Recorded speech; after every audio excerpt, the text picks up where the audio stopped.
नमस्कार दोस्तों, मैं हूं अतुल सिंह। स्वागत है आपका एक बार फिर से इन्वेस्ट कर लो भाई में। दोस्तों, पिछले हिस्से में हमने ग्लोबल क्यूज और इंडियन मार्केट की ब्रॉड रैली पर चर्चा की थी।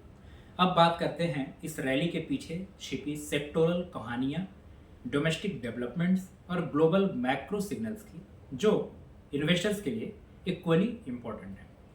डोमेस्टिक कॉर्पोरेट सिग्नल्स की अगर बात करें तो कॉन्फिडेंस का इशारा सबसे पहले एक बड़ा संकेत मिला पूना वाला फिनकॉर्प से।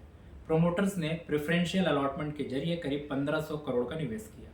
ये सिर्फ फंड रेजिंग नहीं बल्कि ओनरशिप कंसोलिडेशन और प्रोमोटर्स का लॉन्ग टर्म कॉन्फिडेंस दिखाता है। मार्केट इसे ऐसे पढ़ता है, जब मालिक ही फ्यूचर पर दाव लगा रहे हों तो बाकी इन्वेस्टर्स के लिए भी ये पॉजिटिव सिग्नल है। दूसरा इंटरेस्टिंग डेवलपमेंट आया ओरेकल फाइनेंशियल सर्विसेज में। पेरेंट कंपनी ओरेकल का क्लाउड बिजनेस तेजी से बढ़ रहा है और उसका ऑप्टिमिज्म इंडियन लिस्टेड सब्सिडियरी में भी रिफ्लेक्ट हुआ, जो साफ दिखता है।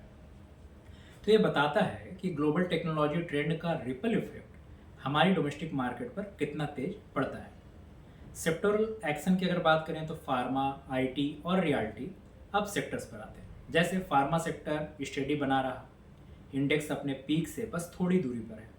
कुछ लार्ज कंपनीज में प्रॉफिट बुकिंग दिखी, लेकिन मिड टीयर फार्मा ने अच्छी मोमेंटम पकड़ी है। ये डिफेंसिव सेक्टर का चार्म है। मार्केट में अनसर्टेनिटी हो तो इन्वेस्टर यहीं शरण लेते हैं। आईटी सेक्टर में भी बायर्स एक्टिव रहे। एआई, डिजिटल एडॉप्शन और क्लाउड डिमांड की वजह से आउटलुक स्ट्रांग है। ग्लोबल रिसेशन फियर्स थोड़ा सा धीमा हुआ है, जिससे टेक्नोलॉजी स्टॉक्स को सपोर्ट मिला है। रियल्टी सेक्टर भी मजबूत दिखा।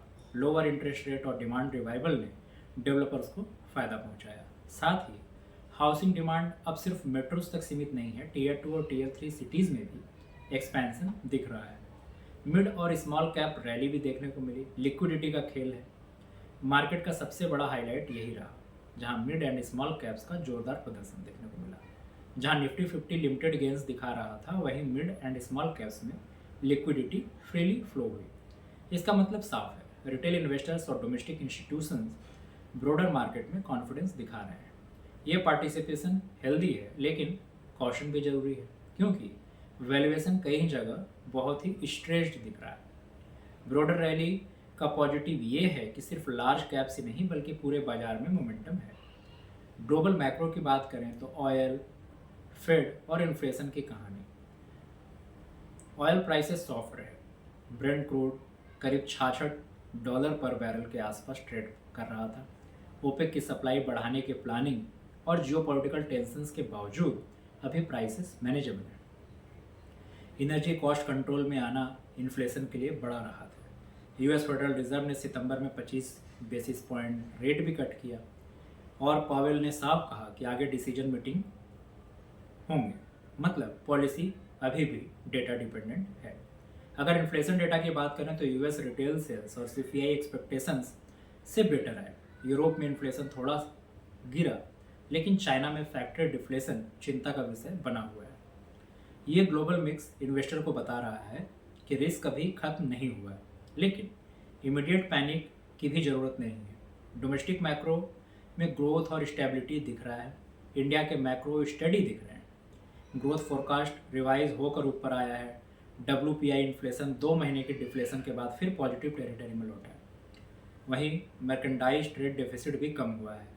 एक्सपोर्ट इंप्रूव हुए हैं और इंपोर्ट्स थोड़ा सॉफ्ट रहा।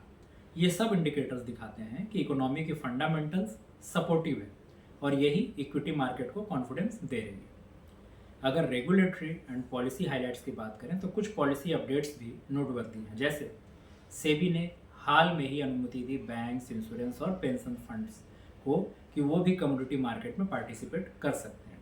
इससे एक्सचेंज वॉल्यूम और क्रेडिबिलिटी दोनों बढ़ेंगे। खासकर एमसीएक्स जैसे प्लेटफॉर्म को फायदा होगा। डिफेंस सेक्टर में भी नई प्रोक्योरमेंट पॉलिसी आई है, जहां पेनाल्टी रिलैक्स की गई है और फाइनेंसिंग ऑप्शंस और ब्रॉडन हुए हैं। इससे डिफेंस कंपनीज को लॉन्ग टर्म कॉन्ट्रैक्ट्स और इन्वेस्टमेंट विजिबिलिटी भी मिलेगी। अब सबसे अहम बात, मार्केट का सेंटीमेंट। डोमेस्टिक इंस्टीट्यूशंस ने इस बार नेट सेलिंग की लगभग 10,500 करोड़, लेकिन रिटेल इन्वेस्टर्स और HNI ने इस लिक्विडिटी को एब्जॉर्ब किया और मिड स्मॉल कैप्स को मोमेंटम दे दिया। वोलेटिलिटी इंडेक्स की बात करें तो जो लो लेवल्स पर रही, यानी डर बहुत कम है। ओवरऑल सेंटिमेंट अभी बुलिश टोन में है, लेकिन वैल्यूएशंस का स्ट्रेच होना हमें याद दिलाता है, मतलब काफ़ी बड़ा वैल्यूएशंस है अभी भी, कि रिस्क मैनेजमेंट हमेशा ज़रूरी है। तो दोस्तों, मार्केट अपडेट के इस हिस्से से 3 बड़ी बातें निकलती हैं। कॉर्पोरेट सिग्नल्स जैसे पूनावाला, फिनकॉर्प और ओरेकल इन्वेस्टर कॉन्फिडेंस और ग्लोबल लिंकेज दिखा रहे हैं। सेक्टरल एक्शन भी साफ है, फार्मा और आईटी जैसे डिफेंसिव स्टडी हैं।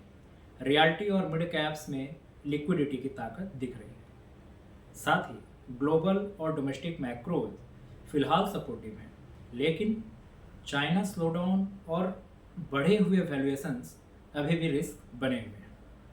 इन्वेस्टर्स के लिए क्या टेक अवे है? मार्केट बुलिश टोन में है, पार्टिसिपेशन बहुत ही ब्रॉडर है, लेकिन सेलेक्टिव अप्रोच ही समझदारी है। और हाँ, ये सिर्फ एजुकेशनल एनालिसिस है, यहाँ कोई बाई या सेल रिकमेंडेशन नहीं है। इन्वेस्ट करने के पहले अपना रिसर्च खुद कीजिए और एडवाइजर से कंसल्ट कीजिए।